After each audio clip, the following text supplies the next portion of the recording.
Siemano, witam wszystkich. Słuchajcie, dzisiaj moje trzecie podejście do pomiaru, porównania kolektorów słonecznych do paneli fotowoltaicznych. Dwa poprzednie były, powiem wam, udane przez to, że dostałem bardzo dużo wiedzy w komentarzach.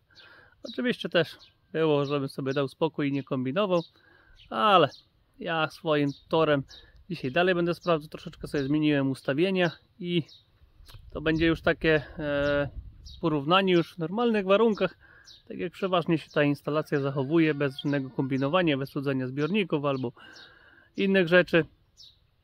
I powiem wam, to ustawienie moje tutaj tych paneli i kolektorów zaczyna się sprawdzać. Już wam mówię dlaczego. Uraz, co ty tam taki smutas? I tak, instalacja, może się odsunę. Instalacja składa się z 6 paneli. Tutaj mamy 6 paneli 400W, to mamy 2,4 kW. I tutaj mamy 66 rur heat pipe, które zajmują całe kolektory. Całe kolektory zajmują tyle samo miejsca, co te 6 paneli. Zobaczcie. Raz, dwa panele na wysokość zajmują tyle samo i na szerokość też zajmują tyle samo, bo są panele pod spodem, razem z łącznikami ze wszystkim. To, że kolektory mają mniejszą powierzchnię odbierania, no to widać, bo rury mają mniejszą powierzchnię jak panele, ale zajmują tyle samo miejsca. I przez to, że mają mniejszą powierzchnię, to mają większą sprawność jednak. I to jest fakt. Tylko właśnie było to w komentarzach, że one mają mniejszą powierzchnię i lepszą ale zajmują tyle samo miejsca co panel i ludzi to interesuje, że to tyle samo miejsca zajmuje się na dachu, na elewacji, no na gruncie to tam palicho, nie? Jeszcze się zmieści. I tak, co ty tam masz, gościu? Daj trochę, znalazłem jakąś kostkę. I tak, ustawienie mojej instalacji to jest południowy wschód. Jak widzicie, teraz godzina jest 7:30. Instalacja jest zacieniona tutaj przez drzewa. Słońce będzie niedługo wstawało aż tam. Nie tutaj, tylko aż tam będzie niedługo wstawało. Czyli z rana nie będzie mi oświetlało kolektorów i o to chodzi. No instalacji też nie oświetla, ale teraz prądu nie brakuje, także nie ma problemu. I później około godziny 15 słońce też już tam sobie idzie i też nie oświetla. I dlatego w lecie ta instalacja, no mam nadzieję, bo do tej pory jeszcze się nie przegrzała, a już jest maj, który dzisiaj 12 maja, także już wiem, że zbiorniki średnie miałem nagrzane na około 60-70 stopni i wyżej już był problem z grzaniem, to jednak to są rury heat pipe, one lepiej działają jak jest, że tak powiem, chłodniej w okresie przejściowym niż teraz na gorąco, prawda? Tutaj troszeczkę kolektory płaskie lepiej działają, jak jest im bardziej gorąco, no bo mają większą powierzchnię. Rury mają mniejszą powierzchnię. No i mi to pasuje właśnie, żeby w lecie aż tak nie grzało, a okres przejściowy i zimowy. Dobry, co ty masz? Co ty tam masz? No wreszcie przyszedłem, co chrupałeś? A w okresie przejściowym, żeby właśnie tak mocno to nie grzało. Dobra, idziemy spisać sobie, zobaczyć sobie, jakie są teraz temperatury na zbiornikach, bo co do falownika to tam raczej nie ma problemu. Oj, nawet mimo zacienienia układ już wystartował. Słuchajcie, na razie latamy na jednym zbiorniku i tak, w zbiorniku 300-litrowym jest temperatura, już nie się przełączy, wszystkiego nie spamiętam, mamy 45 stopni. W zbiorniku 500-litrowym, tutaj mamy temperaturę zmierzona na środku, 24 stopnie. Jak to, słuchajcie, działa na te dwie zbiorniki? Mamy kolektory, glikol sobie płynie do tego zbiornika i tutaj sobie wraca. Jeśli w tym zbiorniku jest około 60 stopni na wylocie, tam jest czujnik temperatury, zobaczy, że jest 51 stopni, przełącza zawód szydrokowy i glikol zaczyna płynąć przez zbiornik 500-litrowy. Dlatego ten zbiornik buforowy załącza się później. Kiedyś miałem ustawione na 56 stopni, że tutaj było około 65. Zmniejszyłem, żeby troszeczkę poprawić sprawność układu, ale dalej ten zbiornik ma być priorytetem, ma być grzany, bo jednak tu jest 300, 500 150, 950 litrów wody. Ten zbiornik jak najczęściej pasuje grzać powyżej 60 stopni, żeby jakaś legionella i innofranca się tutaj, słuchajcie, nie przykleiła. I teraz już, teraz leci układ na jednym zbiorniku, czyli leci do 300 litrowego i wraca. I jak to wygląda? Z zbiornika 300 litrowego, to jest właśnie z jego powrót. Tu jest pompka, o właśnie mam wspomnieć jeszcze, tu jest pompka obiegowa, to jest cała pompa obiegowa do układu. Ta pompa już ma 9 lat i dalej działa bez żadnego problemu. Nawet chyba więcej, 2014, czy to jest chyba gwarancyjny, no ale około 9 lat ma. Pompa obiegowa 12V, znaczy ona jest do chyba 28 V. Sterowanie mam tą pompą tutaj poprzez no właśnie ten sterownik, on załącza, znaczy nie, pompą steruje ten sterownik, przepraszam, co ja gadam głupot. Ten tutaj różnicowy steruje pompą. Wszystkie sterowniki są tej samej firmy. Z ESCO, dlatego mam pomiary takie same. A regulację sobie robię tutaj takim taki dimerek kiedyś gdzieś dorwałem i mogę sobie przepływ regulować. I teraz przepływ jest nastawiony na jakieś około chyba między 6 a 8 litrów, bo nie mam żadnego tutaj przepływomierza założonego, ale ja obserwuję wejście z wężownic. To mnie interesuje tutaj delta i interesuje mnie ile ucieka po prostu z tego zbiornika. No i potem sobie ustawiłem sprawność w miarę układu, wtedy wychodziła. Dobra. I tak, na kolektory teraz idzie, słuchajcie, 34 stopnie. Pierwszy kolektor podnosi do 41, drugi do 48 i trzeci podnosi do 55. Zwiększyłem delikatnie przepływ. Przepływ delikatnie zwiększyłem, także już takich nie będzie różnic na górze. Bo mówili wszyscy, żeby jednak delikatnie zwiększyć przepływ, za bardzo grzeje w tych kolektorach. No i zobaczymy, co z tego wyjdzie. Mówię tam może o litr, 1,5 litra zwiększyłem przepływ. Czy to poprawi, czy to nie poprawi, zobaczymy. Na razie start jest, temperatury mamy. To było jeszcze raz, żeby nie było, 45 i tutaj mamy 24 stopnie. No niestety, zacienienie bardziej działa na panele. Bo jak widzicie na dajaczku 2,4 kW idzie tylko 20 W. Większość instalacji jest zacieniona, no ale jedna i druga jest zacieniona, także warunki mają takie same, kierunek światła mają taki sam i wszystko w miarę mają takie same.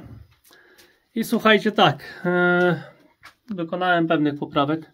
Są poprzednie obliczenia z dwóch eksperymentów. Wiem, gdzie popełniłem błędy. Liczyłem na przykład, bo ja liczę ile się nagrzewa zbiornik, nie? Czyli tutaj miałem tak, że jeśli 1000 litrów wody,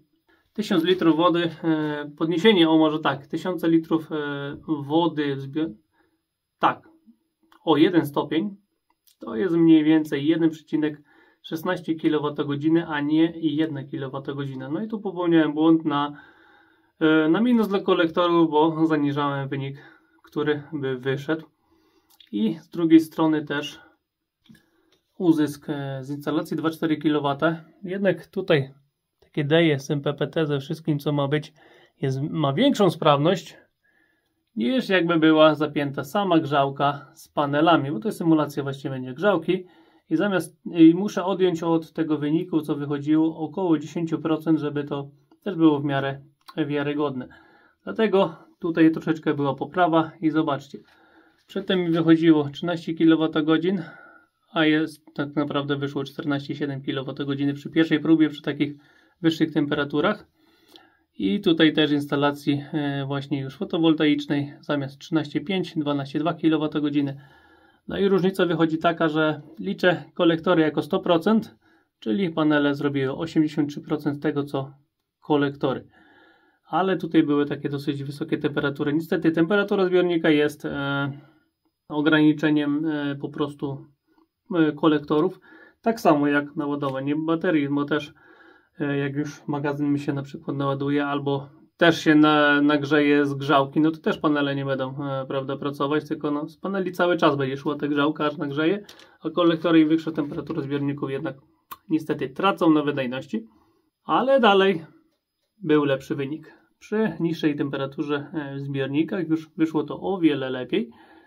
I tutaj mamy, zobaczcie, różnica jest taka, że kolektory dalej to jest 100%, a panele to jest 62% z tego co kolektory, czyli kolektory by zrobiły 18,7 kWh, o tyle kWh trzeba było wsadzić w zbiorniki, żeby o tyle właśnie podnieść tę temperaturę wody, a tutaj wyszło 11,6 z tego co musiałem odjąć i też temperatura wtedy była 23 stopnie przy pierwszym teście, przy drugim jest 15 stopni, przy trzecim teście na razie mamy 12 stopni.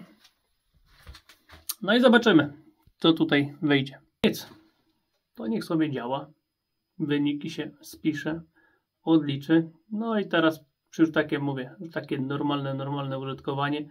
No i wiem, już się nie martwię, że ten zład wody mi się jakoś zagotuje. Póki są moje dzieci w domu i rodzina, to tej wody idzie, także jak wiedzą, że słońce świeci, to wtedy leją do oporu.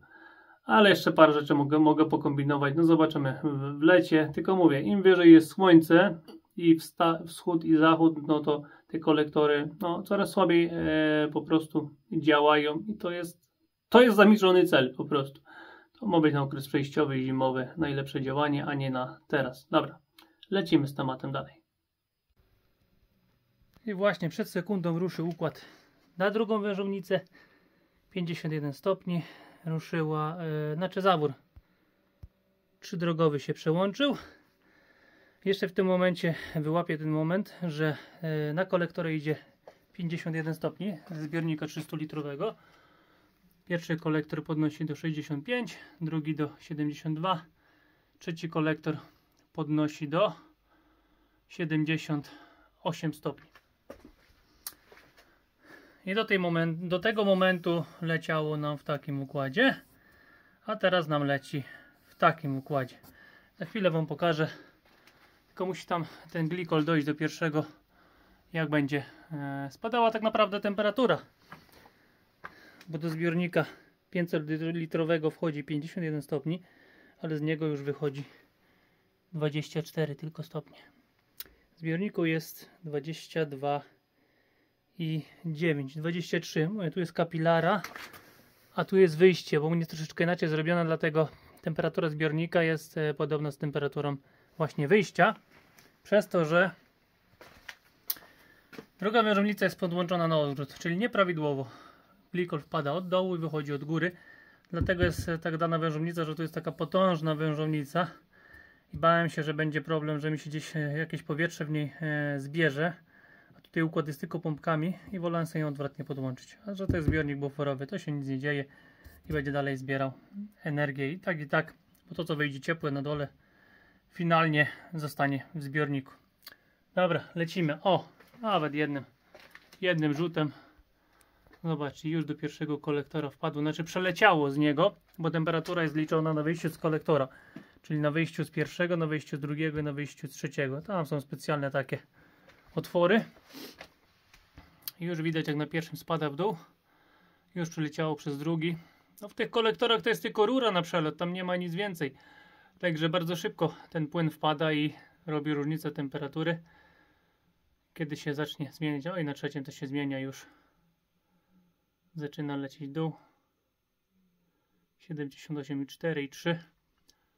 I leci. I tutaj jak temperatura, mi się wydaje, że nie dojdzie. Temperatura dojdzie do różnicy 2 stopni, bo załącza mi się pompa obiegowa, jak jest różnica 10 stopni między zbiornikiem a kolektorami, a włącza się jak jest na zbiorniku na przykład 50, a na kolektorze 52. Przy 2 stopniach się wyłącza.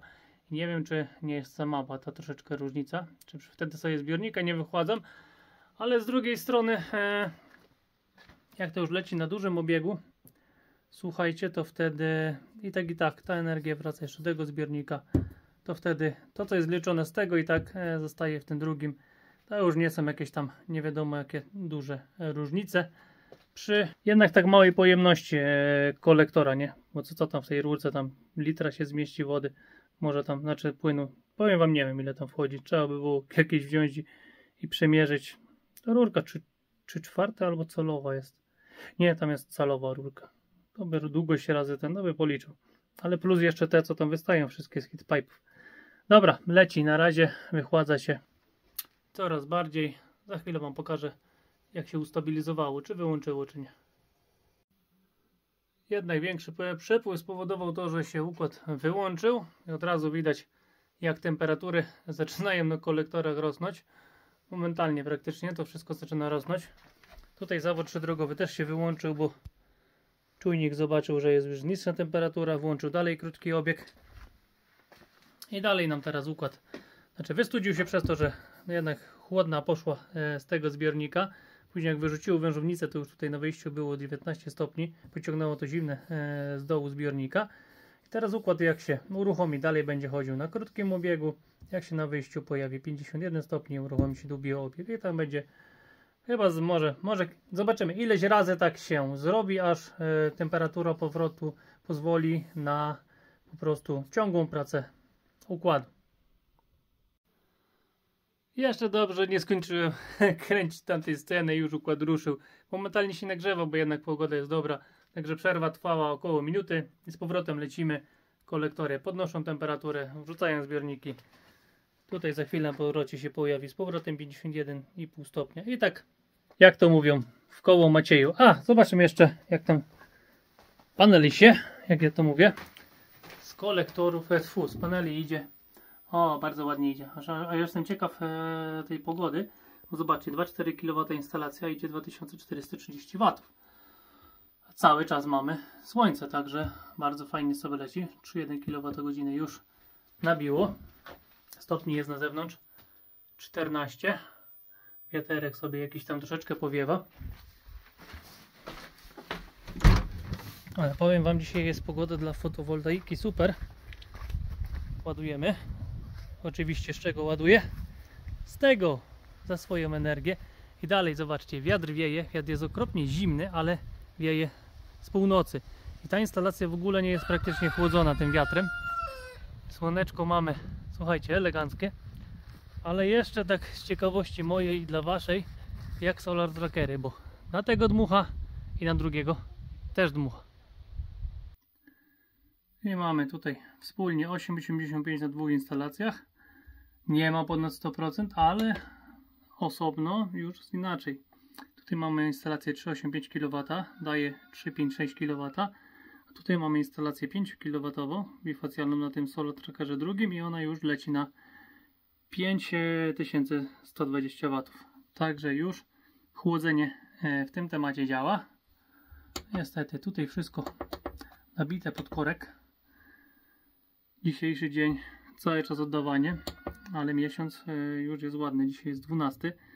I zobaczcie, z sieci tylko 19 kWh przy zużyciu 131 kWh, bo u mnie większość domu teraz cały czas auto elektryczne, pralki, suszarki, wszystko leci tylko i wyłącznie z tej instalacji. Cały czas ciągnę właśnie z tego, no nie off-gridu, tylko na niskonapięciowy magazyn energii, bo coś tam podbieram. No i kolektory załatwiają mi ciepłą wodę użytkową na cały czas, ciągle. Przerwy, teraz parę dni było słońca, później było 2 dni w ogóle bez słońca. Tej energii nie brakło, widzicie, jeszcze w zbiorniku 45 stopni zostało, w tym 300 litrowym, także bardzo dobrze się kolektory sprawdzają. Ładują tę energię za kompletną darmochę, tylko pompka obiegowa chodzi, jak pompka chodzi na dacz. Na tych panelach chodzi. No i jeszcze jeden temat taki by był, że jakby wiało takim zimnym tutaj w tą stronę, to chłodzenie paneli by zrobiło, żeby nie było tam 2,4 kW z 2,4 kW instalacji, tylko by tu szło 2,6, 2,7. To potrafiło, jak chłodziło, to potrafiło, bo jednak te panele ogarniają temat bifacjalny. To pokażę Wam jeszcze dla tych, co by to interesowało. To za model jest taki bifacjalek, half-cut, nie half-cut. Tutaj już jest laminat, a model, ja tylko muszę tu wleźć. Taki to jest model. To jest jąko. Tutaj sobie każdy zobaczy. Parametry jego. Tu są parametry. 405 W. To jest tych 5 już tam nie liczę. Prądy są wyższe. Także bardzo fajnie się te panele spisują. Bardzo fajnie dają radę. Jakby to miał możliwość, to tu są jeszcze nawet te, tu są żelowe chyba te płytki, bo kiedyś miałem taki panel, który był zgięty przez raka w pół i płytki nie były popękane. Czyli no, widać, że dają radę. Dobra, lecimy z tematem dalej. No, powiem Wam, troszeczkę ten przepływ zwiększyłem. Układ się wyłącza częściej.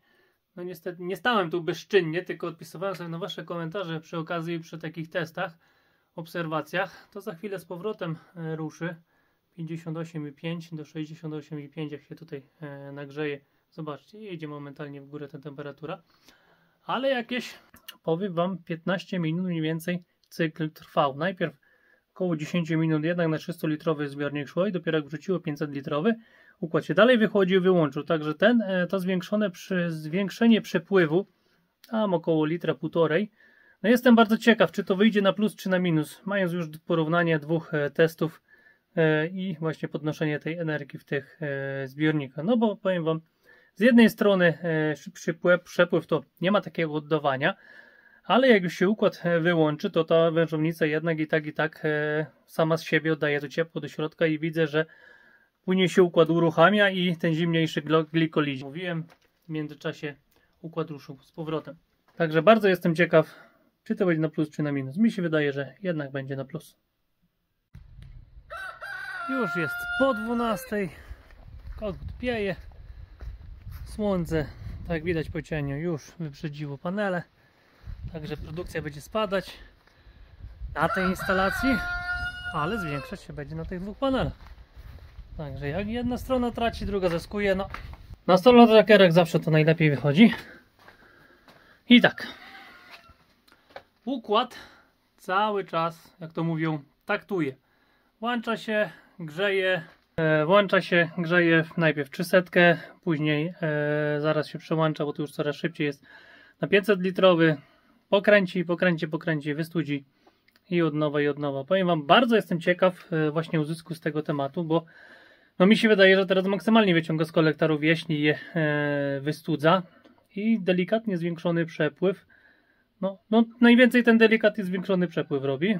No zobaczymy, ile energii w tych zbiornikach zostanie. W domu standardowo woda jest używana nie za dużo, nie za mało, dlatego liczę pełne. Nikt się nie kąpał. Zakaz kąpieli na moje testy wieczorem. Będziecie się kąpać ile będziecie chcieli, bo wody będzie na tyle. Także żeby nie było, nic się nie dzieje. Wszyscy czyści w domu i w ogóle, bo się zaraz głupie komentarze jakieś pojawią. Ja to już się tego naczytałem, ale ja się tym nie przejmuję. Dobra, słuchajcie, leci temat na pełnym obiegu. I tak, z 300-litrowego wychodzi nam 56 stopni, wpada do 500, z 500 wychodzi 37 stopni. 37 na pierwszym podbija do 50, na drugim do 57 i na trzecim do 60, no przełącz się, 64. Widać, że jest różnica o 3 stopnie, bo przedtem mi podbijało o 10 stopni już. Tego nie, tylko z tego na ten i z tego na ten średnio o 10 stopni. Teraz widzę, że średnio o 7 stopni podbija, także przepływ delikatnie zwiększony. No i tak to się kręci pomalutku. Powiem Wam, może teraz już zacznie pracować, bo temperatury stanęły. Jeśli tutaj już nie spada temperatura i tutaj stoi, to chyba będzie 62, tu 64,3 to się wyłącza, a nie, 64,4 jest, za chwilę się znowu obieg wyłączy i tak w kółko, także ja jestem bardzo ciekawy, jak to będzie, bardzo. A tutaj energia nam leci też elegancko, dzisiaj cisnę ten magazyn ile się tylko da. No zobaczcie, produkcja jest już o 9,5 kWh, a wykorzystane jest 8,8. Na chwilę musiałem się gdzieś przejechać autem, także zaraz pralka pójdzie w ruch i praktycznie to, co albo wsadziłem, inaczej, pokażę Wam na aplikacji, tam będzie widać, ile najwięcej bezpośrednio jest zużyte. I zobaczcie, i znowu to się pokazało. Jestem ciekaw, ja zrobię odcinek daję osobny o tym. Zobaczcie, produkcja 9,5, a zużycie jest 9,70, a falownik nam pokazuje co innego. Mimo że aplikacja ma opóźnienie, nie? Produkcja 9,5, a zużycie jest 8,8. Ja nieraz tak widziałem, że dopóki PV-ki nie zobaczył falownik, to liczył, jak zobaczył PV-ka, zaczynał zużycie od zera liczyć. total wszystko się zgadza, tylko właśnie to takie dzienne podliczanie dziwnie jakoś wychodzi. Ale o tym będzie osobny odcinek i słuchajcie, z produkcji 9,5, 7 kWh, 7,40 zostało wykorzystane bezpośrednio, także bardzo ładnie leci. Dobra, testu ciąg dalszy. Jak jest okazja, to od razu i w termowizji można przelecieć. Widać wszystkie rury zimne, także rury są sprawne, bez żadnego problemu. Tam będzie widać, tam końcówka jest delikatnie nieizolowana, a nawet tego nie wyłapuje. Tutaj mamy zasilanko, idzie nam rura, jest akurat w kauczuku, także nawet się nie wyróżnia w tle, żeby traciła energię. Tutaj się dopiero zaczyna w szarej i tutaj już, no ja mam też, nie ma problemu. Taki mały odcineczek tutaj jest, znaczy reszta nam leci przed magazyn. Panele się do słońca nagrzewają, widzicie, ładniusio. Idziemy do środka i tak, tu nam zaczyna wychodzić, no i tu się zaczynają generować trochę większe straty. 33-32 stopnie na rurze,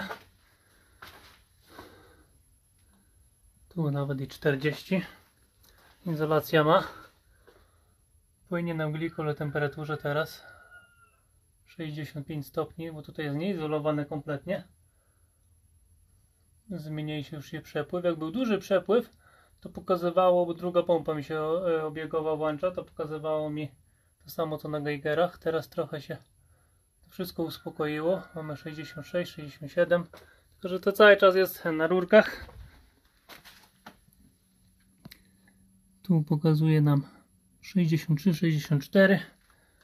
Z kolektora pokazuje, że wychodzi, już wam mówię, może nawet zobaczycie. Nie widać, że wychodzi 74 stopnie. Tylko tak jak mówiłem, jak był przepływ na dwie pompy, to było. Jednak ten przepływ pewnie też robotę robi. A i tak, tutaj wychodzi ze zbiornika. Idzie sobie tędy. To jest nieodizolowane, zupełnie izolowane. Kawałeczek, mam to w murze. Wychodzi tutaj, idzie na pompę obiegową. I tutaj teraz leci nam już na drugi zbiornik. I z drugiego zbiornika tutaj zawór 4-drogowy jest. Zawór też swoją temperaturę ma. Wychodzi już. To jest w kauczuku. To jest oryginalna rura karbowana w kauczuku. No i kauczuk też wychodzi nam 37 stopni, a kauczuk ma temperaturę 26. Także i kauczuk też swoje tutaj oddaje. No i dobra. Tak to mniej więcej wygląda. Sterowniki się grzeją. Tak jak mówiłem, jak przepływ wszedł na drugą pompę obiegową, tu mam zapasowy układ jeszcze. Tam jest druga pompa obiegowa wstawiona. To jest tak zrobione, że jeśli na drugim kolektorze, na wyjściu drugiego kolektora jest wyżej jak 75 stopni, uruchamia się tutaj, to jest taka dodatkowa pompa, a tu jest dodatkowa, o, i ona wtedy goni układ pełnym gazem, bo ta jest sterowana, co jest tutaj, o właśnie tam jest sterowany przepływ, a ta druga tutaj goni i tutaj ten sterownik steruje właśnie tą pompą. I jak się uruchomi układ, jak wszystko to bujnęło, to tam pokazywało, no praktycznie, dalej o podbicie, czyli tu mi pokazywało około 70, chyba 9 stopni i na tych, tutaj sobie właśnie sterowizją szedłem na tych wszystkich rurkach i tutaj też na tej rurze tam na dole pokazywało mi taką samą temperaturę. Teraz zwolniło i to wszystko, no widać, że przepływ też robotę robi, trzeba wymienić tutaj ten cały rurociąg. Ja mam tutaj, o, tu jest w kauczuku, no jest tego, powiem wam, tu jest około 10 metrów, ponad 10 metrów jest rury, też jakieś generuje straty, no ale mimo to po podliczeniu już widzieliście wcześniejszych i tak kolektory są o wiele sprawniejsze, wbrew tego co myślałem w pierwszym odcinku, w drugim co ten, ale to chodzi cały czas o dochodzenie i poprawianie, a wasze komentarze pomagają. Także ja się cały czas tego wszystkiego uczę, przeskoczyłem z kolektorów zrobionych z grzejników i tam jakiegoś ulepa jeszcze kawałka na heatpipe'y. zupełnie inna technologia. Tam było 40 litrów glikolu, tu jest jakieś 4 może litry glikolu. Trzeba inaczej zupełnie na to patrzeć. Dlatego jeden test, drugi test. Teraz trzeci test, jak to wyjdzie. Poprawki, obserwacje. Jak ktoś przyjedzie, zrobi gotowe, to jest super. Tylko jak ktoś tego gotowego nie przypilnuje, to może gorzej to do gotowe chodzić jak ten mój ulep. Bo czasem jeszcze trzeba na to popatrzeć, bo tutaj coś ucieka, tam coś nie działa. Tak to jest ze wszystkim. Dobra, lecimy z testem dalej. I pomału zbliża się koniec wszystkiego. Kolektory, jak widzicie, górą już zacienione. Tak, cień. Wszystko dlatego, że widać po tym cieniu, że już słońce już tam ucieka. Także słońce już świeci. Tak, a nawet troszeczkę w tą stronę. Czyli ten panel teraz przejął całą moc. 800 watów. Nagrzane do takiej temperatury. Około 600 produkuje. Mniej więcej. I tak, ciemności egipskie. O, teraz jest taki system, że właśnie najpierw się uruchamia ta pompa pomocnicza. Ta co tam jest, ona goni pełnym gazem, bo już wam mówię dlaczego. Ta się najpierw uruchamia, później ta się widzę już nie uruchomi, bo jednak tej różnicy nie ma. O, zobaczcie, jest 72, 63,8, powinno być 73,9, żeby się układ uruchomił, także już raczej więcej nie dobije. A już mówię dlaczego pomiędzy drugim a trzecim, jak wszystko stoi, jest więcej jak tutaj, bo pomiędzy kolektorem zawsze jest tu ciepło i tu ciepło, a tu jest ciepło, a tu jest zewnętrzne i troszeczkę jednak ten zewnętrzny, jak stoi układ, wychładza. O, jeszcze mi się hydrofor włączył z tego wszystkiego, ale myślę, że będzie mnie słychać. Także temperatury na teraz to jest 64 stopnie i tutaj mamy w zbiorniku 43,5, 44 liczę. Liczę z górką, bo jedna dzisiaj trochę tej wody się zlało. Ja widzę, że po tym drugim zbiorniku, że nie będzie jakiegoś szału, ale test muszę doprowadzić do końca, popatrzeć i najwyżej sobie go powtórzę z tymi samymi przepływami. No zobaczę jak to wyjdzie. Teraz wypad z rodzinką, bo wszyscy mi zaraz, znaczy nie wszyscy, tylko dużo komentarzy jest, byś z rodziną gdzieś pojechał, bo coś. Słuchajcie, właśnie jadę, to się wszystko samo testuję, od czasu do czasu przyjdę, dokręcę, później podsumuję, a tak to się żyje normalnie, a nie mieszka tutaj. Kiedyś to siedziałem częściej, teraz od czasu do czasu, żeby potestować i jeszcze poprawić. Dobra, uciekam. No i słuchajcie, wróciłem, także żeby nie przedłużać niepotrzebnie finał. I tak. 300-litrowy zbiornik z 45 do 64, to mamy o 19 stopni podniesione, co nam daje 6,7 kWh. Trzeba było włożyć, tutaj mam przelicznik o 0,35, 300-litrowy podnoszę na 1 litrę i 500-litrowy o 0,6 kWh podnoszę. Także mamy 6,7 kWh, trzeba było włożyć przez grzałkę, żeby go podnieść. To tak najprościej wytłumaczyć. 500 litrowy mamy 24 do 44, to jest 20 stopni. Powiem wam, zużycie trochę było, i tak nie nadliczyłem tego, tylko w miarę policzyłem tak jak mi wskazywało. To mamy 12 kWh. Razem nam daje to nie uzysk, tylko 18,7, około 18,7 kWh, no nawet można powiedzieć 19 kWh. Trzeba było włożyć, żeby podnieść te dwa zbiorniki o tyle stopni. Z instalacji udało się wyciągnąć 14,4 kWh w porównaniu do poprzednich dni. To mamy, tutaj było 13,5, tutaj było 12,8, tylko tak jak mówiłem, minus 10% to wychodzi 13 kWh. A co zrobiła też temperatura? Tu było 23, tu było 15 stopni. Tutaj było 13 stopni, no i wiał taki zimny wiatr. Dlatego i 0,8 kW instalacja zrobiła najwięcej z tych testów, 3,5 kWh. No i rekord na ten rok jest dwóch solar trackerów o mocy 8,85 kW. Zrobiły 96 kWh, ale jednak tutaj mamy taki finał, że kolektory to jest 100%, a panele zrobiły 70% z tego co kolektory, czyli kolektory o 30% więcej. Tak jak widzicie, trzeci test, w każdym teście coś wychodzi. No i kolektory, tak jak mówią, no, z mniejszej powierzchni swojej, bo do panelu to jest o wiele mniejsza powierzchnia, jeszcze rurowe to macie takie walce, ale ogólnie zajmują tyle samo co te panele.